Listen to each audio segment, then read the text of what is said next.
morning. This is a PSA rant review about the Verbatim Powerbay, and I'm not sure of the model number because this thing has 4 model numbers on the bottom of it: 96957 and 58, 47482 and 83. Supposed to be some check marks stating which model it is, and they're not checked.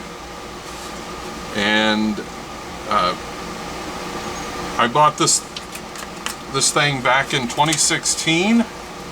I do not know when they were manufactured. I'll try and look that up. And I got it off of eBay. I paid a very small amount of money for it, about 80 bucks. It was brand new, and I didn't bother looking up, or if I did, I don't remember looking up any information on it. On the back side, it has 2 network connections. One is marked LAN, one is marked external. It has a USB connection and then serial ATA, or an eSATA, power, and a reset button. I'll just start off really quickly with what I think of this thing. It's garbage. I have seen in researching a little bit about if I could find more information on this. I paid, like I said, $80.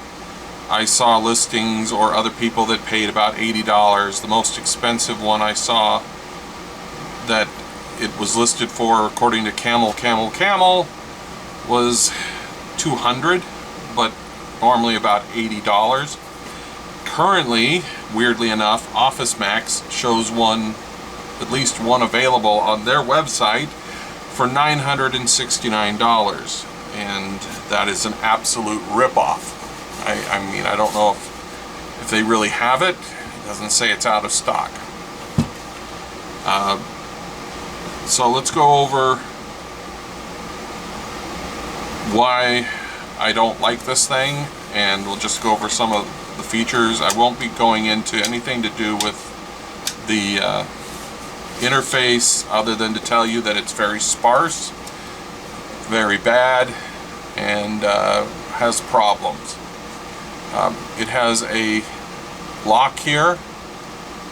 There's actually 2 different locks. Each drive has a lock that keeps it coming out, and then it also has a lock that keeps it from, I think, either unlocking or also coming out. And I have the key on the back.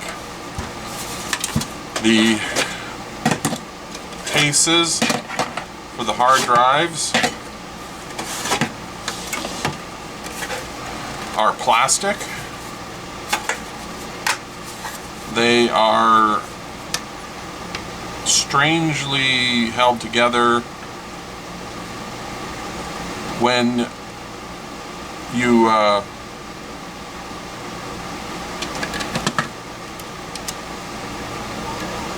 got this backwards. Not that it matters, because I want to take this thing apart. Basically, your hard drives go in here. This piece of metal is to help ground it to a tab inside the drive bay, and you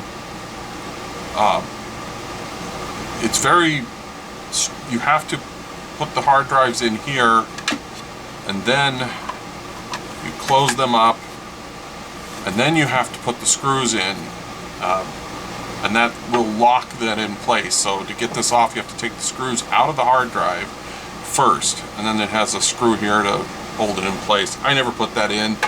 I mean, this thing's not going anywhere.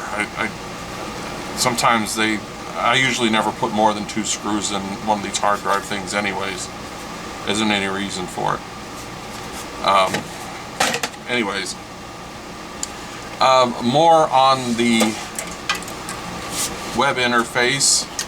The web interface is, it's all done through web. It's very basic. It is terrible. If you've ever used a QNAP, Synology, or a Drobo, you will find it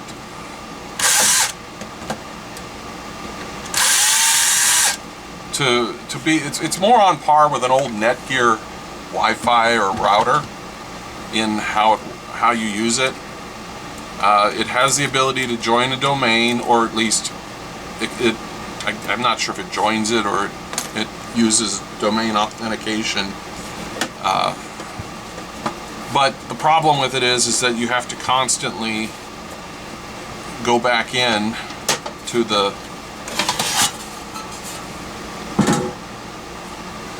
interface and reconnect it to the domain. It just seems to spontaneously lose its domain connection.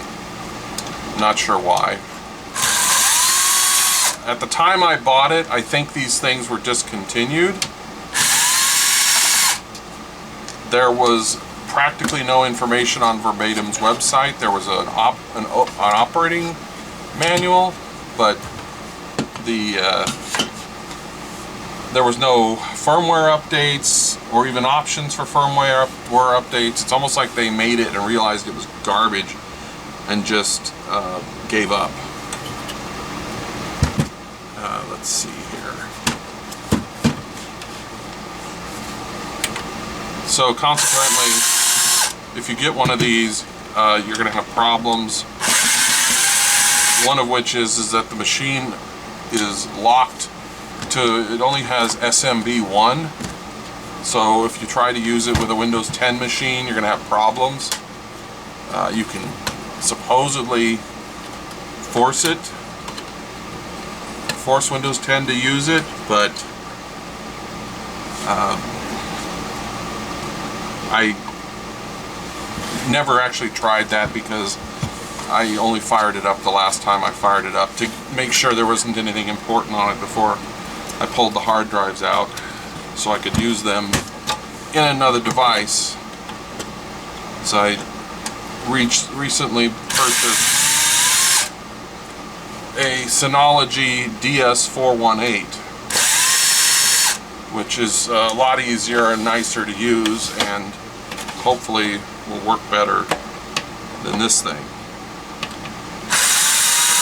So the problems I was having with it were that it seemed to work fine for the first year or two that I had it.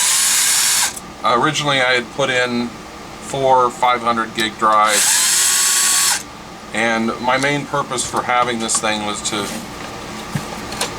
store my ripped DVDs so that you know, I could watch them in Windows Media Center without having to go find the DVDs. And it worked okay for that. Nothing important was ever kept on this. But after I'd had it for about a year, I was running out of space, so I put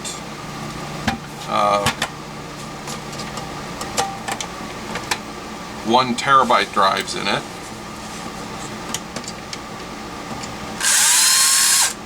It's amazing how far you have to take this apart to get stuff out of it.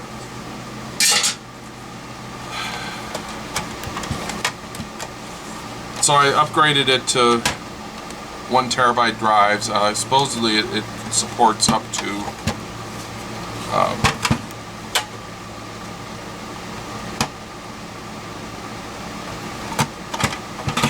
2 terabyte drives.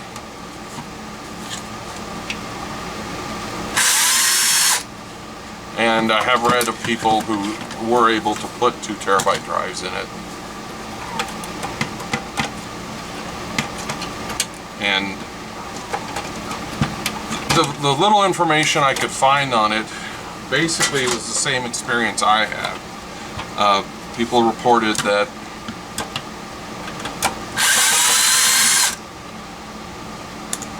after they had it for a couple of years, it started reporting bad drives, and like about a year or so after I had put new drives in it, it started reporting that the drives were bad. It just would, one day it'd start beeping.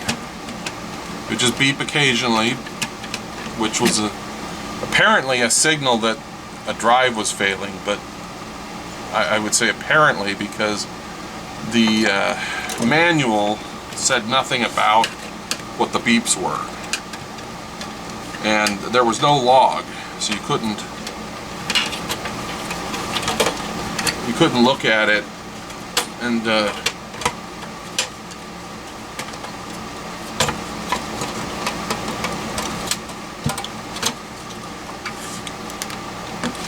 you couldn't look at the logs to see what was going on. It just would beep randomly.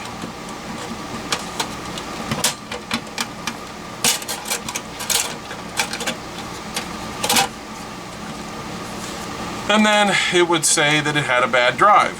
It would just drop a drive, and it would rebuild the array, and it would be fine, and then it would drop a drive. Maybe the same drive, maybe not the same drive. And now I was using a bunch of used RAID level hard drives at the time, but I thought, well, maybe because they're used, they might really be bad, and so a couple years ago I broke down and actually purchased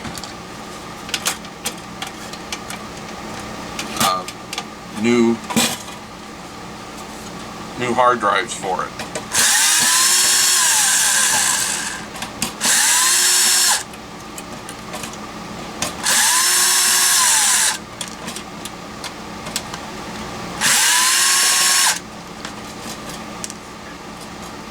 And it seemed to work fine,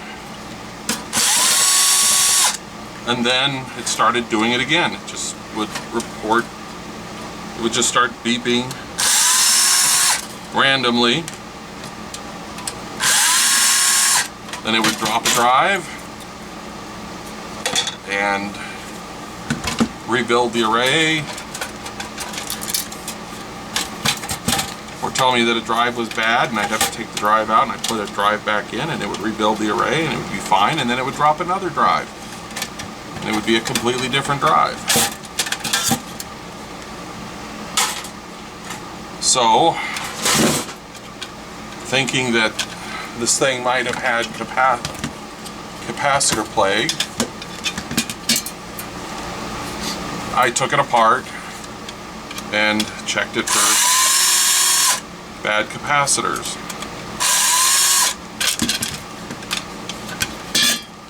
And it does have these, I didn't notice this or didn't pay much attention to it because I thought these would be fine, but it does have these surface mount capacitors, and it's my understanding that these could be garbage. So I don't know if I want to spend any time working on this. Just it's just irritating. Anyways, so I backed up all my data, put it on my other NAS, and then, like I said, I just got a new Synology yesterday, and I just got that all set up and restored all the data to the new RAID 5, and we'll see how that works. I think it'll be fine. I've used Synologies a lot when in my former job, and I also used a few QNAPs, although I'm not a fan of QNAP for the reasons in a previous video I've got. Have used a couple of Drobos, but Synology really seems to be one of the easier to use. Anyways, that's it. Thanks for watching.